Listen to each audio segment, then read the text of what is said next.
Alright, kasama natin ulit itong ating scooter, Suzuki Bergman Street na 125 dahil magpapalit tayo ng handle grip. Ayan, may bago tayong handle grip. Ito is RCB na Nagamaki. Ayan, Nagamaki RCB Racing Boy. Subukan natin kung fit ba siya. So ito yung left. Dito muna tayo sa bandang left magsimula, ano.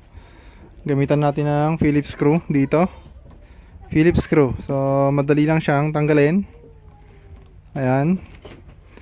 Ito pala, plastic, makapal na plastic ito. Hindi siya metal katulad ng ibang motor, ano. Plastic lang siya. And kung makikita nyo, kakaiba siya dito. Wala siyang malaking butas. Yun lang. Ito lang.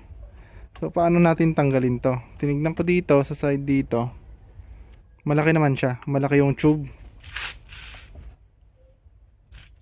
Ano? Malaki yung handlebar. Hindi siya ganito kaliit. And kung titignan natin dito, naidikit talaga. Nakadikit. Subukan nating tanggalin. Flat screw. Flat screw. Subukan nating tanggalin yung mga nakadikit.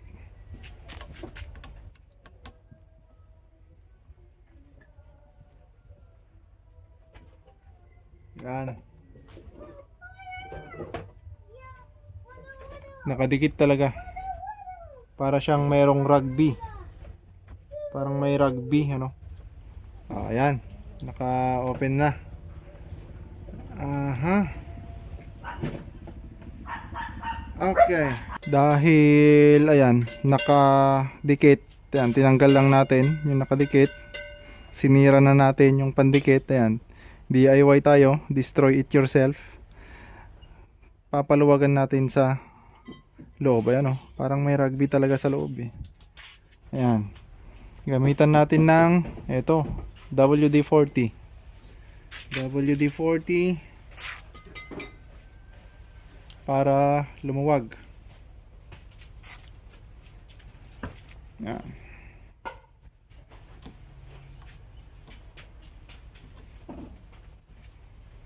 Yung iba ginagawa nila, tinatastas na to, sinisira. Pero sa akin, hindi.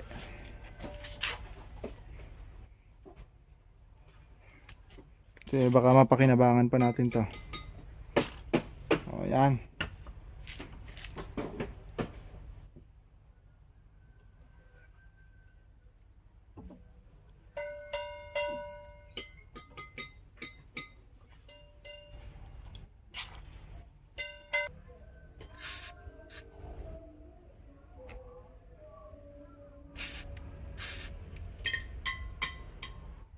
Okay, kung gusto nyo ng mabilisan, sirain nyo na to. Pero sa akin kasi, gusto ko ng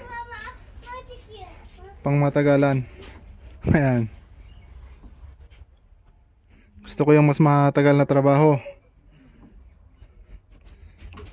Okay. Okay, ayan. Gamitan ulit natin ng WD-40. Ayan. WD-40.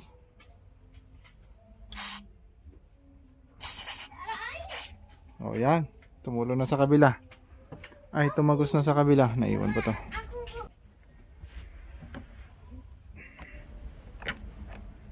Ayan, natanggal na yung pagkadikit. Nakakasirculate na siya. Pwede na siyang hugutin. Ayan. Yun nga lang, medyo nagasgas ng konti dito. Ayan, dahil sa pagkakapasok nitong screwdriver natin. Flat screw yung ginamit ko. So ayan, natanggal din natin. Nahirapan lang tayo kasi nga nakadikit itong rubber dito sa metal na ito. Daddy, tingnan mo ako, Daddy. Wait lang, may ginagawa po ako. Okay. Linis, linis. Huh? Okay. Ayan. So nagasgas lang ho siya. Pero kung gusto nyo na hindi na siya magasgas, sirain nyo na to. Sirain nyo na to. Subukan natin yung ating RCB Racing Boy Nagamaki. Nagamaki series. Ayan, Racing Boy na Nagamaki. Subukan natin. Ang sabi, universal naman to.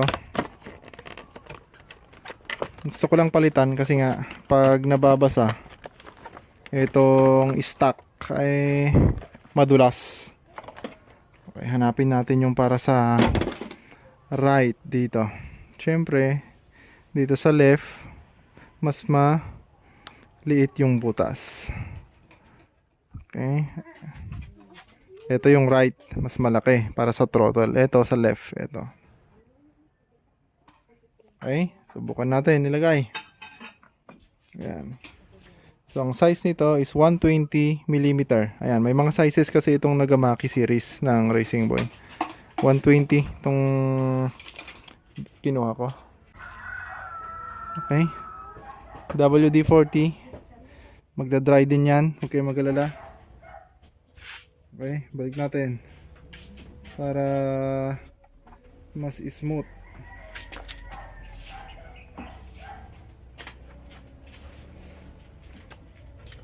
Oh, yun. Nakuha din natin yung diskarte. Yan. Naipasok na natin itong bandang left. Yung right, syempre mas mahirap naman. Nandun yung throttle.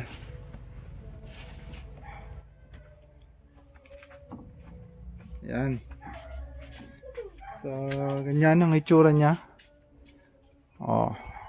Mas maganda na siya kapitan kahit basa, kahit umuulan. And ito yung takip niya, Racing Boy. Laki, di ba? Paano natin lalagay diyan? Hindi pwede. So ibabalik natin yung stock. So kailangan nating ibalik yung stock dito kasi nga yung kasama nito, itong Racing Boy RCB ay hindi pwede.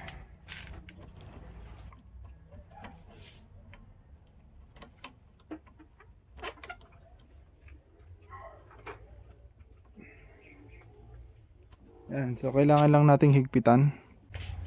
Sunod natin dito sa right. Kailangan nating tanggalin din ito.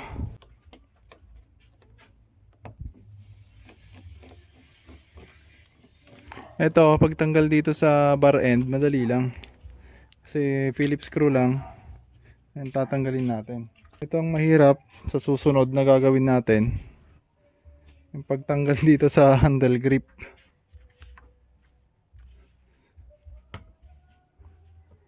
May kahirapan siya kasi kailangan mong unti-untiin na tanggalin. Kung hindi ka nagmamadali, mahirap talaga. Pero kung nagmamadali ka, katulad yan ang sinabi ko dun sa nauna, tabasin mo na. Pero ito, DIY natin, medyo maproseso.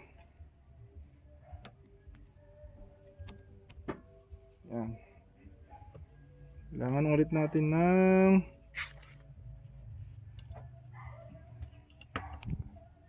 padulas para malusin.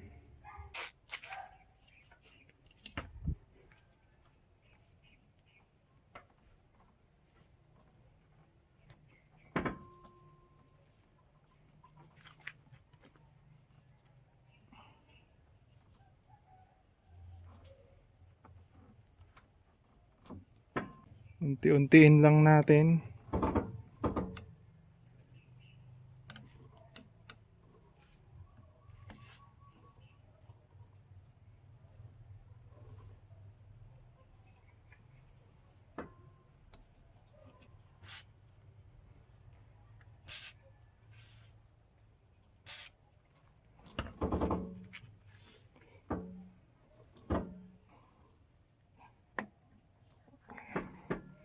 Ayan, malapit na naman.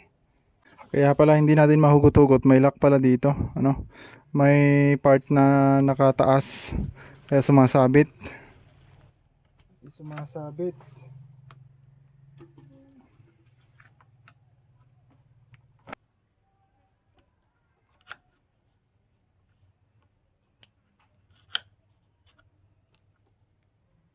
Tapos nakadikit pala. Nakadikit.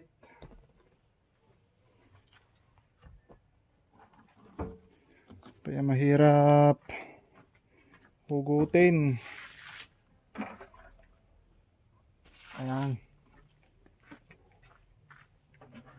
So, nag-loosen na doon.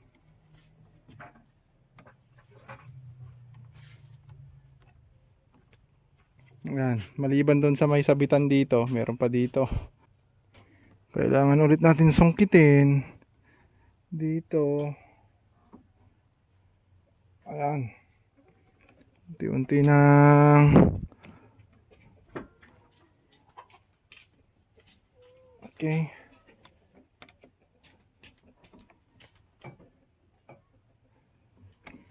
Plastic naman ngayon yung pinaglagyan nito. Itong throttle, ayan o. Okay. Umepekto na. Ay, umepekto na. Okay. So, kailangan lang natin talagang puwersahin. Ayan o, yung sinasabi ko. May part dyan na sumasabit yung ito. Kukunin natin itong RCB na Nagamaki. Tignan natin kung fit dito sa throttle. Ulitin ko, ang size nito, ito yung 120mm. Okay, para hindi ulit tayo mahirapan, na paglagay dito. Yan. Patulasan na natin.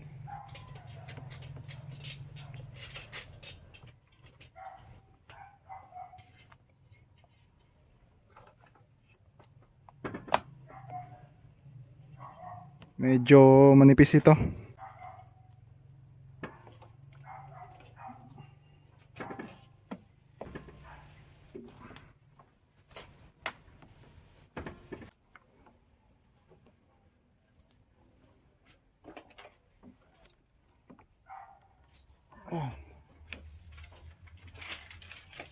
May part dito na mahirap pumasok, ano, dito sa dulo.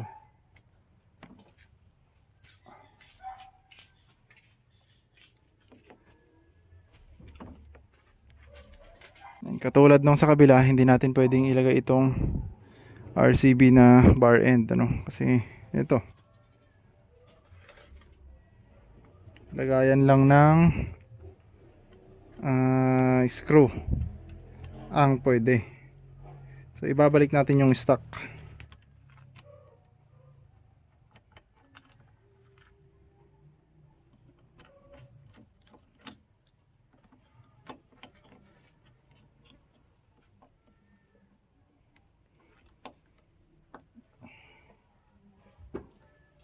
Yun. Okay, natanggal din natin itong dalawang handle grip natin. Ito yung stock. Makapal yung stock, makapal. Compared dito sa pinalit natin na RCB na Nagamaki. Ayan, yan yung itsura niya. Okay. Yan yung sa may throttle. Ayan, dito naman tayo sa kabila. Ayan. Okay. Hindi siya umiikot hindi siya naiikot. Talaga nakadikit din siya kahit papano. Ayan, sa mga owner ng Suzuki Bergman Street na 125 at gustong magpalit ng kanilang handle grip, ayan, sana makatulong tong video na ito. Alright.